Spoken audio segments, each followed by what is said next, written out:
바울 사도가 고린도전서 3장 16절에서 교회는 하나님의 성전이라는 이 중대한 선언을 할 때 사도는 두 가지 사실을 동시에 전달하고자 합니다.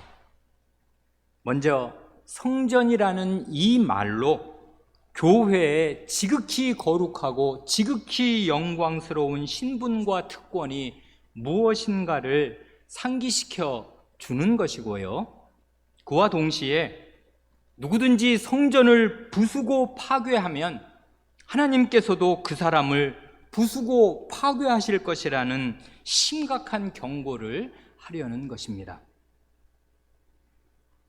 그런데 어떤 말이든지 그 말을 하는 배경이랄까, 그 말의 맥락을 충분히 이해해야 그 말의 본의를 제대로 이해할 수 있겠습니다. 어떤 배경과 맥락에서 사도가 이런 가슴이 서늘해지는 경고를 하는 것이겠습니까? 고린도 교회 안에는 분명히 사도가 전한 그리스도의 참된 복음이 있고 하나님의 성신께서 충만히 거하시는데도 불구하고 그 교인들은 성신의 자기 안에 와 계신 성신의 충만한 지배와 인도를 받으면서 복음에 합당한 생활을 하지 않고 말씀과 성신에 역행하는 교회 생활을 하고 있었습니다. 성신이 아니라 육신이 교인들의 마음과 생활을 지배하였습니다. 그래 고린도 교회 교인들은 대다수가 성신적인 사람들이 아니라 육신적인 사람들로서 육신적으로 교회 생활을 하였습니다.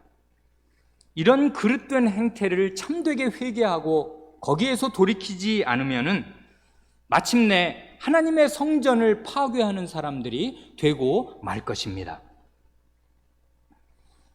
그래 지난주에는 고린도전서 2장과 3장에 나오는 중요한 말, 육에 속한 사람과 육신에 속한 사람이 어떤 점에서 다르고 또 어떤 점에서 같은가를 말씀드렸습니다. 육에 속한 사람이나 육신에 속한 사람, 이런 말들을 그냥 추상적으로 하나의 개념으로 이해하기보다는 출애굽 당시의 애굽 사람들과 이스라엘 백성과의 차이를 비교해 본다면 좀 더 구체적으로 생생하게 이해할 수 있을 것입니다. 말하자면 그 당시 애굽 왕이나 애굽 사람들이 바로 육에 속한 사람들이었습니다. 그들은 언약 밖에 있었고 근본적으로 하나님이나 하나님의 말씀을 신뢰하지 않습니다. 자연인으로 살고 불신자로 삽니다. 그래 육에 속한 사람입니다. 그 사람은 그냥 전체가 육일 뿐입니다. 간혹 10가지 재앙처럼 물리적인 견딜 수 없는 어려움이 닥칠 때에는 마지못해서 하나님의 권위를 인정하는 듯 하다가도 그 괴로운 시간이 지나면 언제 그랬냐 싶게 원래의 불신의 상태로 돌아갑니다. 이런 애굽 사람들을 육에 속한 사람이라고 한다면 이스라엘 백성들, 곧 출애굽의 구원을 받고 홍해를 자기 두 발로 건넌 뒤에 40년 동안 광야에서 서서히 죽어간 이스라엘 백성의 대다수는 말하자면 육신에 속한 사람들이라고 말할 수 있겠습니다. 그들은 언약 백성이고 분명히 구원을 받았고 출애굽의 구원이 그 명백한 증거 아니에요. 광야 생활 내내 신령한 음식과 신령한 음료, 곧 성신의 능력으로 공급되는 음식과 물을 먹고 마셨습니다. 물이 나온 그 신령한 반석은 곧 그리스도라, 이렇게 말씀하시니 그들은 말하자면 성신과 그리스도와 성신의 은혜를 날마다 맛본 것입니다. 모세가 전하는 하나님의 말씀이 있었고 하나님이 임재하시는 성막이 그들 한가운데에 날마다 있었고 날마다 불기둥 구름기둥의 인도가 있었습니다. 그럼에도 불구하고 하나님의 백성 대다수가 육신에 속한 일들, 곧 우상 숭배와 간음과 하나님을 시험하고 원망하는 그 타락한 육신에 속한 일들을 계속하다가 마침내 대다수가 광야에서 멸망하고 말았습니다. 이게 고린도전서 10장의 교훈인데요. 지난 3번의 성찬 때 우리가 다 함께 살펴보았습니다. 그러니 이걸 갈라디아서 3장의 표현으로 다시 진술한다면 광야 이스라엘 백성들은 성신으로 시작하였다가 육신으로 마친 셈이 됩니다. 물론 모세 같은 이도 광야에서 마침내 죽었으니까 광야에서 죽은 모든 사람들이 문자 그대로 다 지옥으로 간 것은 아닐 것입니다. 그렇다고 해서 광야에서 죽은 모든 사람들이 원래는 다 하나님의 언약 백성이요 이미 출애굽의 구원을 받은 사람들이요 성신의 은혜를 맛본 사람들이니까 어찌되었든 그들은 다 영원한 구원을 받은 사람들이다, 이렇게 말할 수는 도무지 없을 것입니다. 그들의 개별적인 운명을 우리는 알지 못합니다. 그러나 성경은 그들이 광야에서 멸망하였다고 말하고 하나님의 약속의 땅에 들어가지 못한 사실, 궁극적인 영원한 구원을 상징하는 그 땅에 들어가지 못한 사실을 주요하게 우리에게 말하면서 우리의 반면교사로 그렇게 되지 말도록, 그 전철을 밟지 말도록 우리에게 제시합니다.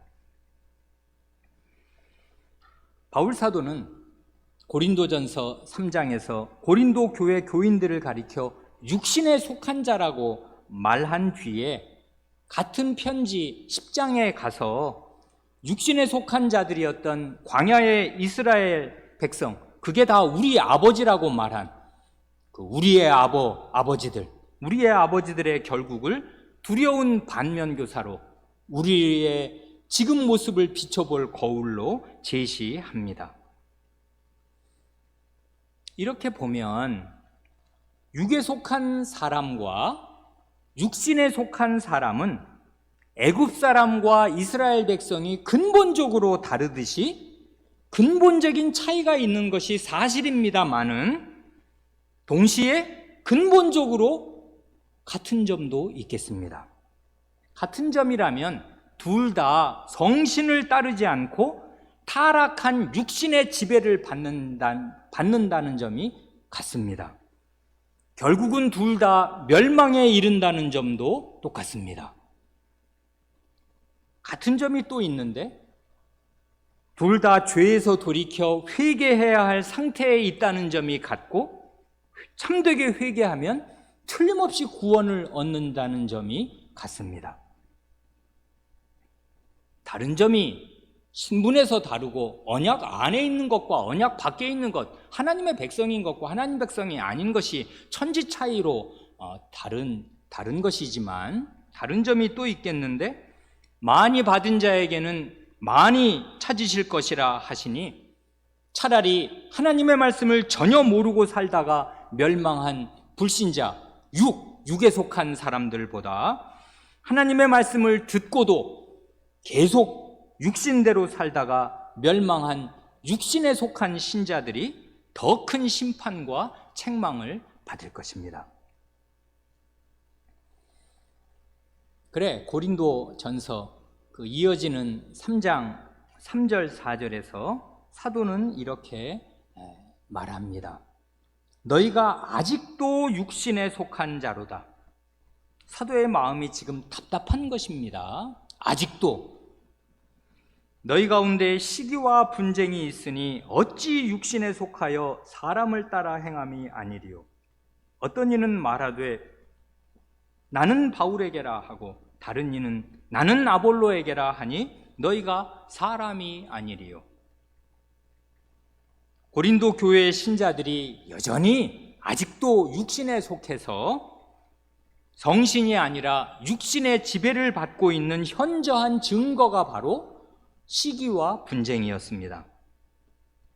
지난주에 잠깐 우리가 함께 생각한 대로 갈라디아서 5장 21절에는 육신의 일, 육체의 일이 이 한 가지가 아니라 무수히 많고 그와 같은 것들은 이루다 셀 수도 없는데 그 가운데 시기와 분쟁을 여기 고린도전서와 똑같이 들면서 그 시기와 분쟁과 나란히 분냄과 당짓는 것, 파당을 이루는 것, 그리고 분리하는 것, 곧 교회를 분열시키는 것, 이것을 들고 있습니다. 이걸 이어 생각한다면 시기심으로 경쟁하고 다투면서 다른 사람에게 부당하게 화를 내고 파당을 지어 교회를 분열시킨다 그 말입니다. 이게 현저한 육신의 일입니다. 하나님께서 고린도 교회 안에 선물로 주신 훌륭하고 좋은 지도자들이 있었습니다. 그런데 고린도 교회 교인들은 자기 생각대로 제각기 나누어서 자기가 좋아하는 지도자 뒤에 줄을 서면서 다른 지도자를 깎아내리고 다른 지도자를 높이는 사람을 헐뜯고 비방하면서 서로 다투고 분열하였습니다. 그래 여기 고린도전서 방금 읽은 3장 4절에서는 바울과 아볼로 두 사람만 거명하였는데 고린도 교회가 이른바 바울파와 아볼로파 이 두 파로만 갈라진 것이 아니었습니다. 오늘 우리가 본문으로 함께 읽은 고린도전서 1장 10절과 11절을 보면 거기에 게바파, 게바는 베드로의 옛 이름이니까요. 베드로의 이름이 히브리 말로 하면 게바입니다. 게바파, 베드로파도 있었고 심지어 그리스도파도 있었습니다. 그래 고린도전서 1장 10절 11절이 이렇지 않습니까? 내 형제들아 말을 따뜻하게 합니다. 형제들로 존중하면서 지금 이 말을 합니다. 나의 형제인 여러분, 근로의 지편으로서 여러분에게 대한 말이 내게 들리니 곧 여러분 가운데 분쟁이 있다는 것입니다. 이는 다름 아니라 여러분이 각각 이르되 나는 바울에게, 나는 아볼로에게, 나는 게바에게, 나는 그리스도에게 속한 자라 하는 것입니다. 바울은 누구입니까? 그리스도의 사도로서 최초로 이 고린도에 와서 복음을 전해서 그 지역에 처음으로 교회를 세운, 말하자면 고린도 교회의 개척자요 설립자입니다.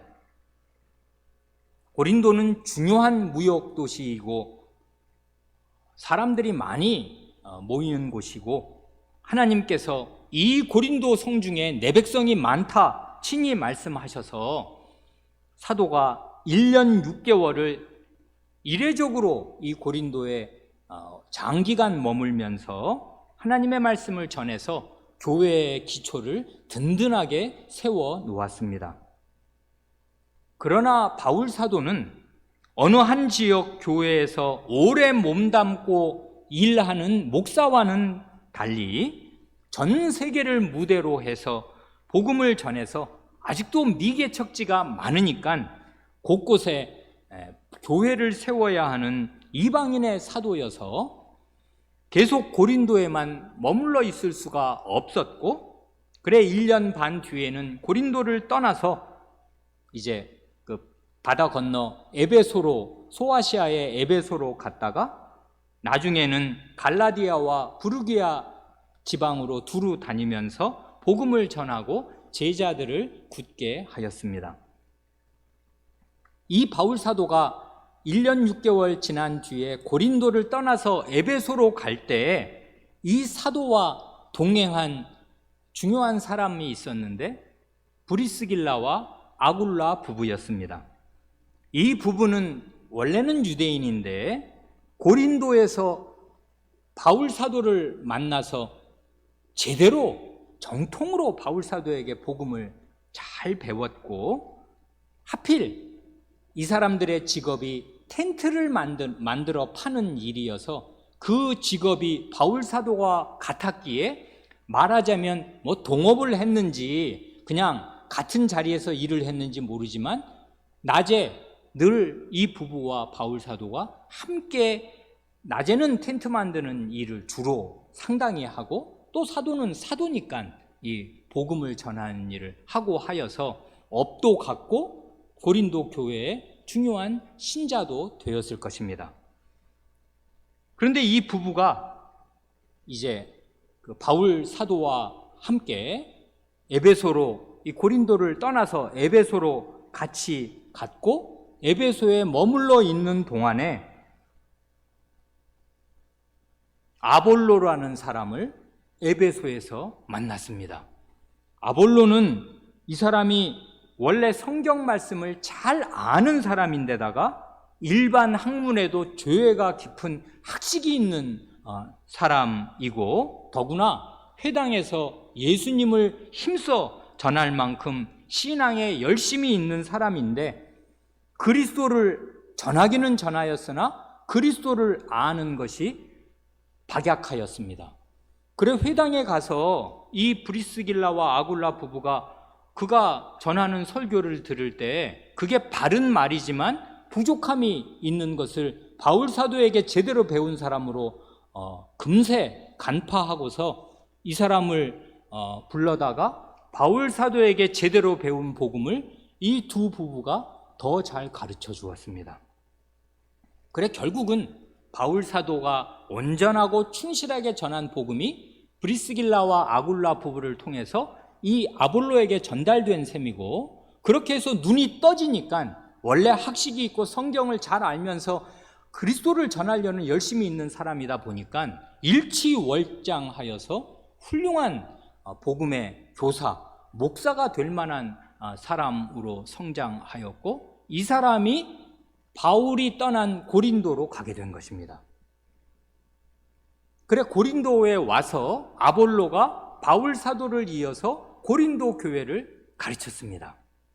그러니 고린도 교회는 말하자면 이중의 복을 받은 셈이 됩니다. 그리스도의 사도에게 정통으로 복음을 제대로 배웠고, 어느 교회, 어느 누구보다도 더 잘 배운 것입니다. 바울 사도에게 배웠으니 말입니다. 그리고 사도가 떠난 뒤에는 아볼로라는 출중한 은사를 가진 목사와 교사가 와서 자기들을 거기에 정주하면서 자기들에게 복음을 계속 잘 가르쳐 주는 것입니다. 나중에 고린도후서 저 뒷부분을 보면 바울 사도가 자기를 가리켜 내가 말에는 조라나 지식에는 그렇지 않다, 내가 지극히 큰 사도보다 조금도 못하지 않다 하면서 희한하게 바울 사도가 자기가 말은 잘 못한다, 말에는 내가 졸렬하다 하고 스스로를 표현한 일이 있습니다. 이게 정말 바울 사도가 말을 잘 못했는지 아니면 부당하게 고린도 교인들로부터 그런 비난을 받았는지 우리는 잘 모릅니다만은 바울 사도가 내가 말에는 졸하다, 그러나 지식에는 결코 그렇지 않다 이렇게 썼습니다. 바울 사도의 지식은 그리스도 승천 이후 오늘 2000년을 뒤덮을 만큼 기독교 세계 교회사에서 가장 출중한 은사를 가진 그런 하나님 나라의 깊은 도리들을 깨달은 그런 충만한 지식이 그의 안에 있었습니다. 그런데 어쨌든 그 말에는 졸하다 하니 바울 사도의 설교를 들으면 어떤 사람들은 저게 뭔 말이냐 잘 모르겠다, 뭐 심오한 얘기를 하는 거는 같은데 뭔 말인지 잘 못 알아듣겠다, 아마 이런 사람도 있었을지 모릅니다. 그에 비해서 아볼로 같은 사람은 이 일반 그 당시 헬라 학문의 훤한 학문의 조예가 높은 그런 사람이면서 언변이 아마 뛰어났다면은 바울 사도의 1년 반을 이어서 아볼로가 와서 교회에서 설교하고 복음을 전할 때 정말 귀에 쏙쏙 들어오고 이해가 잘 되고 명쾌하고 좋다. 그래서 아볼로를 높이는 사람들이 생긴 모양입니다. 이렇게 교회의 지도자가 교체되는 때가 되면 그게 외면상 교회에 큰 변화가 생기는 셈이 되니까 그때까지 속사람이 자라야 할 대로 충실히 자라지 못한 신자, 그래 성신의 지배가 아니라 육신의 지배를 받는 신자들은 예외 없이 어느 한 지도자를 부당하게 높이고 다른 지도자를 부당하게 배척하면서 교회 안에 문제를 일으키게 되는 것입니다. 이게 어제 오늘의 일이 아니고 성경에 이렇게 고린도 교회의 행태로 들어 있습니다. 그래 어떤 사람들은 그래도 바울이 사도 아니냐, 사도, 그리스도의 사도와 그 다음 교사하고는 급이 다른 거지, 클래스가 다르지, 사도가 낫지 하고서 바울 사도가 가르친 그것만을 추종하고 떠나간 바울 사도를 그리면서 바울 사도 하고 바울 사도 뒤에 줄을 서는 사람이 있는가 하면 이미 떠나간 바울, 그리고 이렇게 훌륭하게 우리를 잘 가르쳐주는 달변인 아볼로, 학식이 저렇게 뛰어나 훤하게 예도 잘 드는 저 아볼로가 최고지 하고 아볼로 뒤에 줄을 대는 사람도 있었다 그 말입니다. 그래 심지어 바울 같은 사도, 그리스도 승천하신 이후 2000년의 교회사에서 가장 출중한 은사를 지녔다고 평가받아 마땅할 그런 인물도 살아생전에는 자기가 개척한 교회 안에서 심한 무시와 반대와 배척을 당하였습니다. 그러니 교회 안에 육신에 속한 신자들이 많이 있는 한 바울 사도보다 훨씬 못한 목사들이 겪을 일은 불을 보듯 뻔한 것입니다. 교회 안에 자라야 할 대로 자라지 못하고 그 마음과 생활이 성신이 아니라 육신의 지배를 받는 신자들은 예외 없이 사람을 부당하게 높이고 부당하게 낮춥니다. 함부로 대하고 함부로 높입니다. 그래 바울 사도가 이어지는 3장 5절로 6절 상반절에서 자기 사역자들의 정체가 무엇인가를 밝힙니다. 그런즉 아볼로는 무엇이며 바울은 무엇이며, 이거 누구라고 말하지 않습니다. 이게 사람이지 않습니까? 나는 누구며 아볼로는 누군가 이렇게 말하지 않고 아볼로는 무엇이며 바울은 무엇인가, 마치 무슨 물건처럼 정체를 밝히는 것입니다. 이 사람들 뭡니까? 이것입니다. 저희는 주께서 각각 주신 대로 너희로 하여금 믿게 한 사역자들이니라. 나나 아볼로는 주님께서 각각 주신 은사가 있었고 은사가 달랐습니다. 사도의 은사는 사도만 받는 것입니다. 교회사가 2000년이 가든 2만 년이 가든 사도는 정해져 있습니다. 변개되지 않고 주님 당대에 1세기에 그친 것입니다. 그런 건 아무리 기도하고 아무리 탐을 내고 아무리 출중해도 사도가 될 수가 없습니다. 사도로 부르심을 받고 사도의 은사를 받은 사람은 따로 있습니다. 그리고 그 뒤에 아볼로 같은 상당히 잘 배운 학식이 있는 출중한 은사를 가진 사람이 있는데, 중요한 것은 각각 주님께서 그들에게 은사를 주셨습니다. 그러니 자기가 주님께로 받은 건 자기 게 아니라 주님이 주신 선물이니까, 주님이 주셨으니 그걸 부인할 수도 없단 말입니다. 모든 사역자, 참된 사역자는 각각 주님께서 주신 은사가 있어요. 은혜로운 선물이 있어서 그를 사역자로 하나님께서 세우신단 말입니다. 그래 여기 보면 아주 중요한 게 너희로 믿게 한 사역자입니다. 너희로 믿게 하였습니다. 고린도 교회가 믿음을 갖는데 바울이 없었고 아볼로가 없었으면 안 되었습니다. 바울이 떠난 뒤에 교회에 들어온 사람들은 아볼로 없었으면 믿음 못 가졌을 것이고, 그 전에 있던 사람들이 교회를 이룰 수 있는 그 믿음을 가지게 된 것은 바울 때문이었습니다. 믿게 하였습니다. 사역자가 없이는 믿음 안 생긴다고요.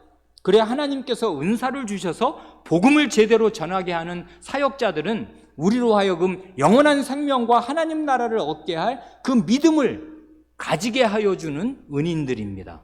그런데 여기 보면 너희로 하여금 믿게 한 사역자들이라고 말하는데 그 사역자들이라는 말, 디아코노이라는 말이 식탁의 종들입니다.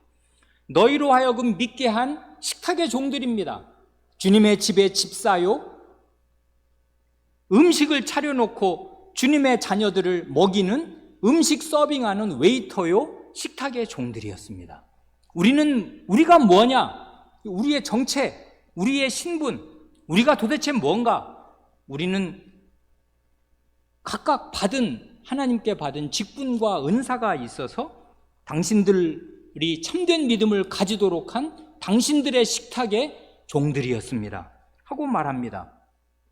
바울 사도는 좋은 선생이라 자유자재로 비유를 쓰는데 나는 심었고 아볼로는 물을 주었으되, 이건 또 교회를 밭으로 묘사해서 이 사람은 개척자요 설립자니까 씨를 심었습니다. 그렇고 이 씨에 이제 싹이 나서 교회가 설립이 됐으니까 이 씨에 물을 안 부어주면 결국 씨는 말라 비틀어 죽을 거 아닙니까? 그런데 나는 심고 싹이 난 뒤에 떠났는데 아볼로가 계속 이 싹이 돋은 이 새싹에 물을 주었습니다. 3장 9절 10절 상반절은 이어서 이렇게 말합니다. 심는 이와 물 주는 이가 일반이나 심는 이든 물 주는 이든 하나입니다. 똑같습니다. 각각 자기의 일하는 대로 자기의 상을 받으리라. 여기에 상이라는 말은 임금, 싹시라고 하면 훨씬 더 정확할 것입니다. 이 사람들은 일꾼입니다.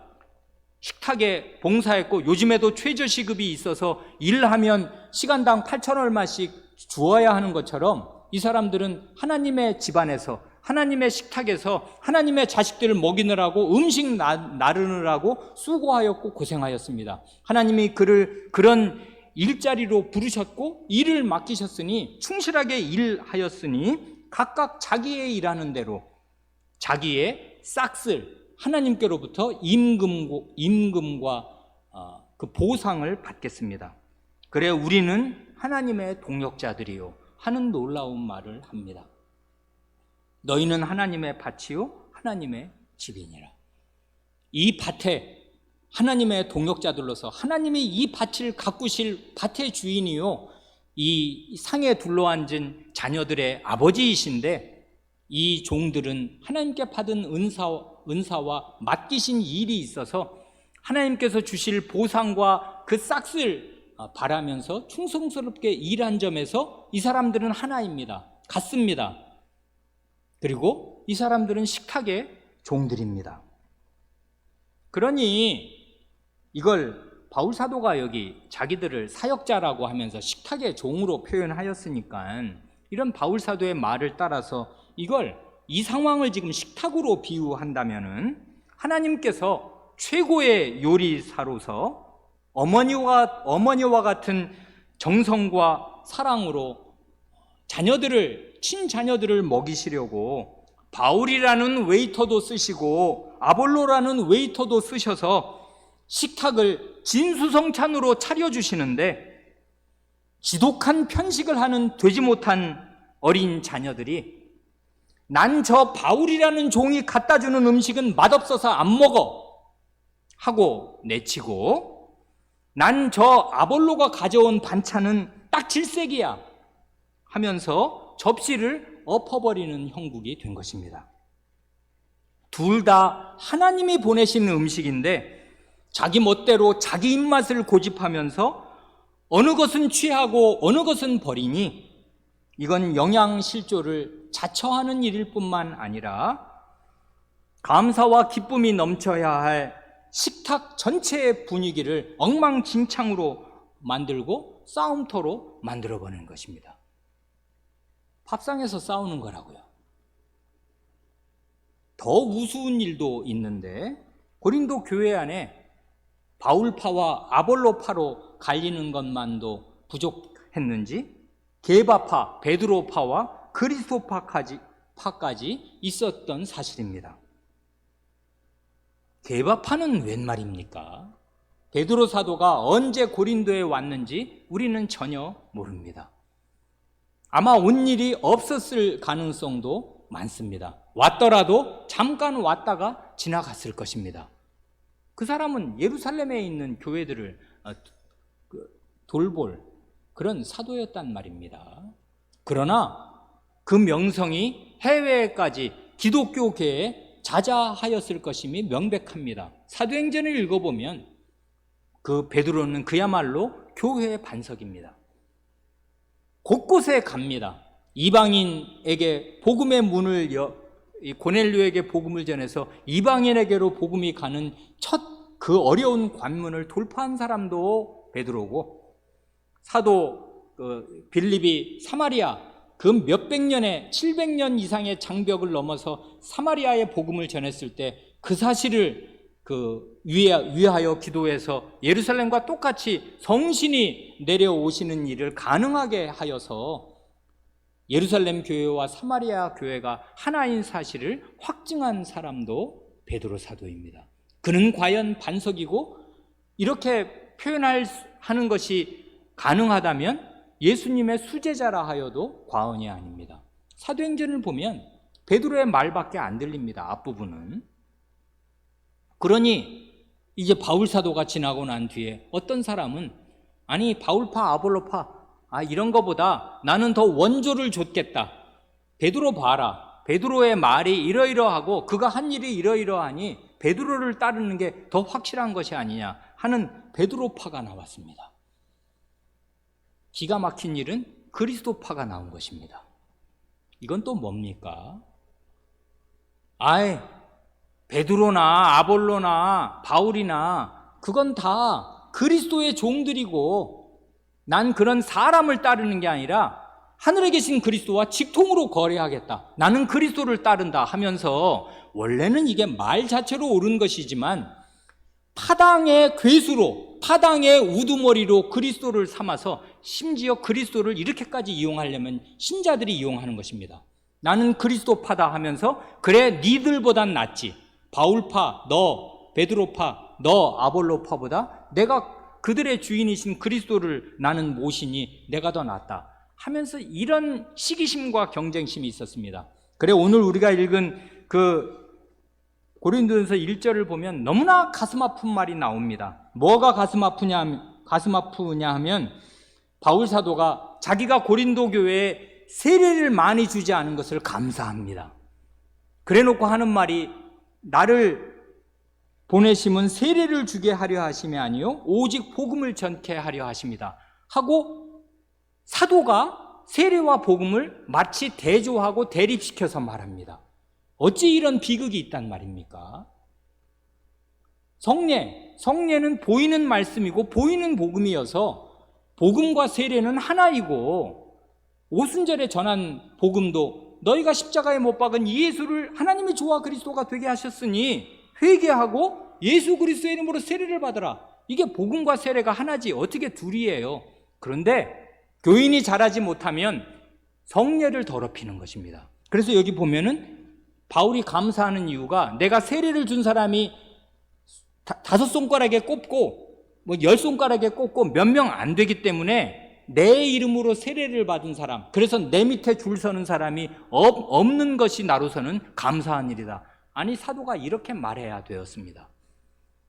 목사가 교회에서 세례를 준 사람이 적은 것을 감사해야 하는 형국이 되었습니다. 왜냐하면 바울한테 세례받은 게 그게 자기 훈장이에요. 그리스도의 이름으로 세례를 받은 것, 삼위 하나님의 이름으로 연합되는 세례를 받은 게 중요한 것이 아니라 바울이라는 사도가 내게 안수하고 세례를 주었다. 이게 나는 자랑이고, 그러니까 내가 너보단 낫지. 왜냐하면 너는 아볼로한테 세례받았잖아. 이것입니다. 교회가 이렇게도 될 수 있는 것이고요. 심지어 그리스도, 그리고 그리스도의 세례도 이렇게 모독하고 더럽힐 수가 있습니다. 가장 신령한 것을 가장 육적으로 쓰는 것이에요. 이건 답이 없어요. 잘해야 하는데 자라야 할 대로 자라지 못한 사람은 하나님께서 주신 가장 신령한 것을 가장 더럽게 사용합니다. 그래, 나중에는 사도가 아이고 그러거나 저러거나 세례를 차라리 안 주더라도 복음을 믿는 게 그게 중요한 거니까 내가 나를 세우신 것은 세례를 주라 하심이 아니고 복음을 전하려 하십니다. 그래서 세례와 복음을 이 사람들에게는 분리시켜야 될 만큼 분리할 수 없는 것을 분리시키면서 이런 가슴 아픈 말을 고린도전서 1장에 얘기하면서 이 말을 시작한 것입니다. 그러니 그리스도 안에 있는 어린아이들, 육신의 지배를 받는 사람들은 못할 일이 없습니다. 가장 거룩한 것을 가장 더럽게 사용할 수 있습니다.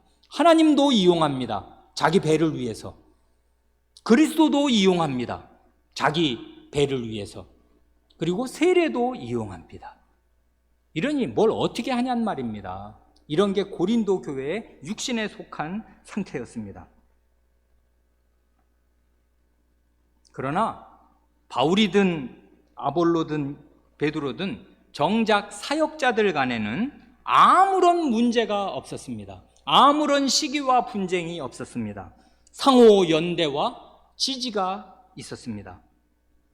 그러나 타락한 육신의 지배를 받는 고린도 교회 교인들은 사람을 자랑하면서 성전인 교회를 훼손하는 자리로 자꾸자꾸 지금 나아가고 있는 것입니다. 그래 사도는 가슴이 타서 지금 육신에 속한 자로 사니 당신들이 사람이 아닙니까? 왜 사람으로만 삽니까? 그러면 그 결국이 무엇입니까? 육신이 갈 곳은 어디입니까? 하고 엄중하게 묻습니다. 더구나 이 사람들은 하나님의 성전이라는 말입니다. 그래 고린도전서 3장 21절 22절은 이렇게 말합니다. 그런즉 누구든지 사람을 자랑하지 말라. 만물이 다 너희 것임이라.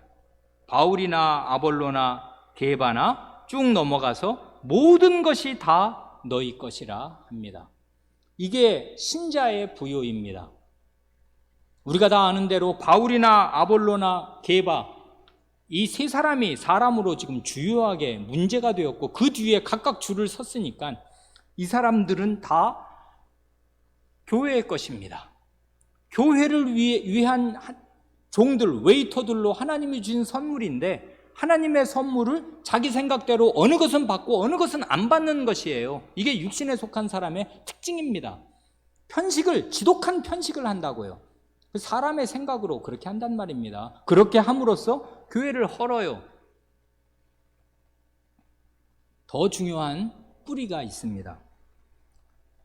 육신에 속한 일로서 교회 안에 시기와 경쟁심과 부당한 높임과 부당한 배척이 나타날 때 그 본질적인 성격을 직시한다면 그 육신적인 일은 죄악적인 일이요 사탄적인 것입니다.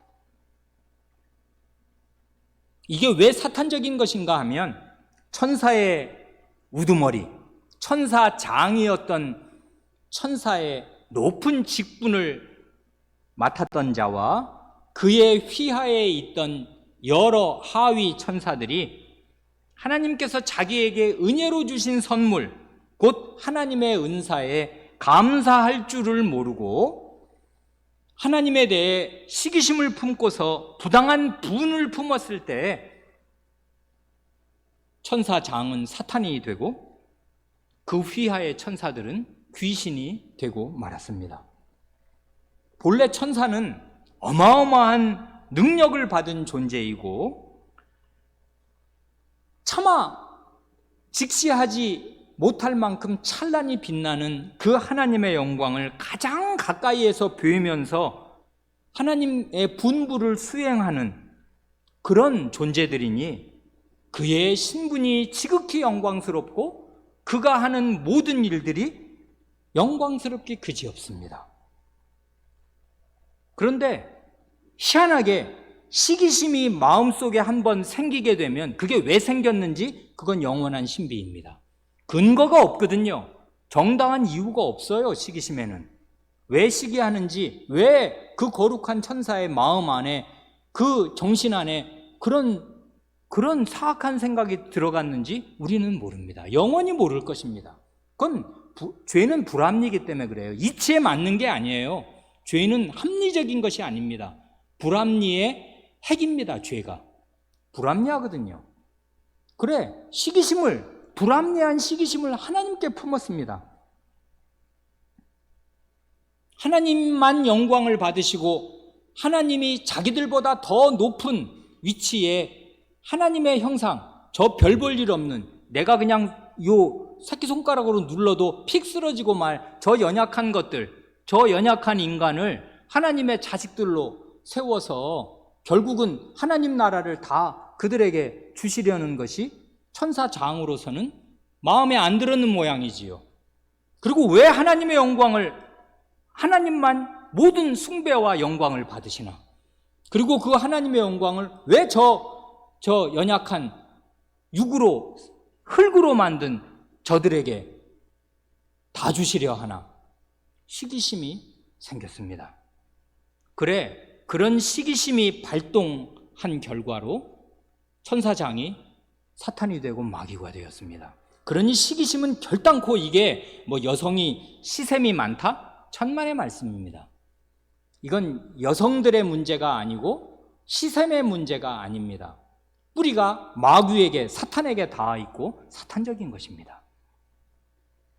하나님의 자녀들은 장차 이런 천사와 천사장보다 훨씬 더 영광스럽게 되어서 모든 천사들을 자기의 종으로 부리게 될 명실상부한 하나님의 아들과 딸들의 위치에 오르게 될 것입니다.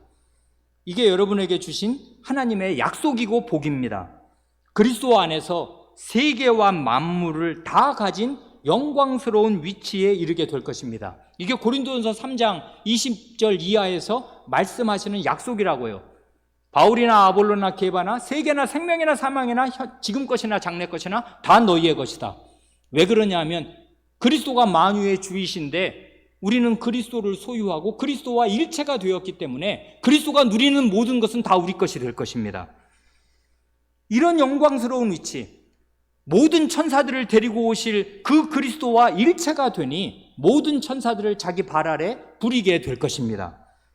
그런데 이런 큰 은혜를 감사할 줄 모르면서 육신에 속한 자가 되어 육신에 속한 일을 계속하면서 참되게 회개하지 않는다면은 그러면 그의 결국은 어떻게 되는 것입니까?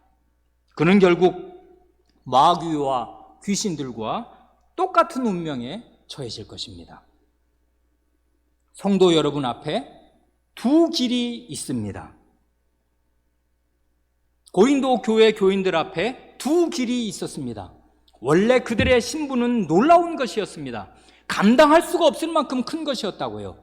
바울, 아볼로, 게바 높일 필요가 없이 자기들의 식탁에 웨이터로 부리면 되는 것입니다. 다 자기들 것입니다. 왜 어느 웨이터를 거부한단 말입니까? 자기에게 음식을 날라다, 하나님의 음식을 날라다 주는 종인데 그걸 거부하면 자기가 어떻게 잘한단 말이에요. 그런데 그걸 거부해요. 자기 생각으로. 그래, 고린도 교인들 앞에 두 길이 있었습니다.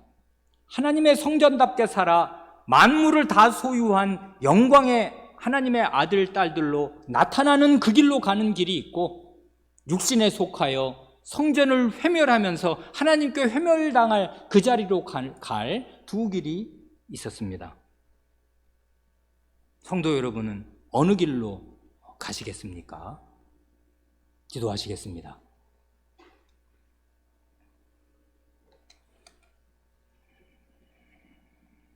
하나님 아버지,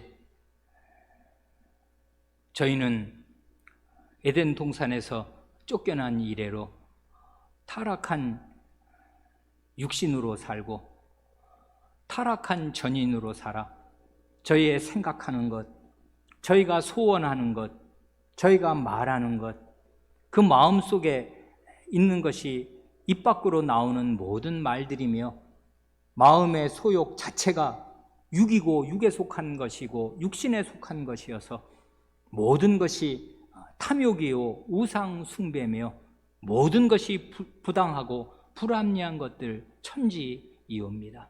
저희 전체가 625 육신에 불과하옵니다.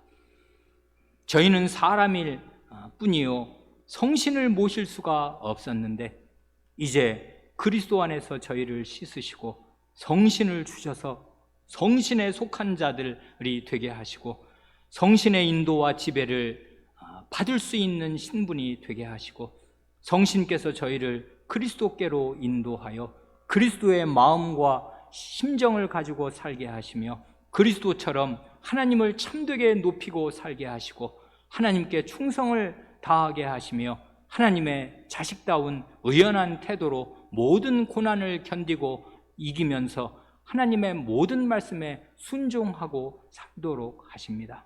이런 성신을 힘써 쫓아 살지 않으면 타락한 육신이 그 뿌리가 사탄에 닿아 있고 지옥에 닿아 있는 그 뿌리가 여전히 저희 속에 준동하고 저희를 휘어 감아서 저희가 성신을 받은 사람으로서 육신을 쫓아 사는 이 자기 정체성을 배반하고 자기의 영광스러운 신분을 배반하는 그런 사람으로 살다가 마침내 그렇게 무수한 사람들이 허망하게 첫 번째 구원을 받고 광야에서 다 멸망하고 말았듯이 많은 신자라 하는 사람들이 바로 그 길로 가고 있는 것을 주님께서 하나님의 말씀으로 경고하여 주십니다. 그러므로 주님, 저희 마음에 정당한 경각심을 갖게 하시고 육신을 쫓아 사는 일이 자연스럽고 당연한 일이 아니요 반드시 버려야 할 일임을 마음 깊이 깨닫게 하시고 성신을 쫓아 사는 길이 불가능하거나 어려운 일이 아니요 너무나 자연스럽고 당연한 일임을 확신하게 하여 주셔서 저희가 성신을 쫓아 성신의 열매를 맺게 하시고 저희 속에 부당한 육신의 생각들과 육신의 소욕이 있을 때 그것을 뿌리를 자르게 하시며 뱀과 잔갈보다 더 미워하여 버릴 수 있게 하여 주시기를 구합니다. 저희 교회에 성신의 충만한 지배를 받는 성숙한 그리스도인들, 성신에 속한 그리스도인들이 많아지게 하시고 그러므로 교회 전체가 거룩하여지고 신령하여져서 하나님께서 맡기신 일을 충실히 수행하는 공동체로 이 할 일 많은 땅에 서게 하여 주시기를 구합니다. 우리 구주 예수님의 이름으로 기도합니다. 아멘.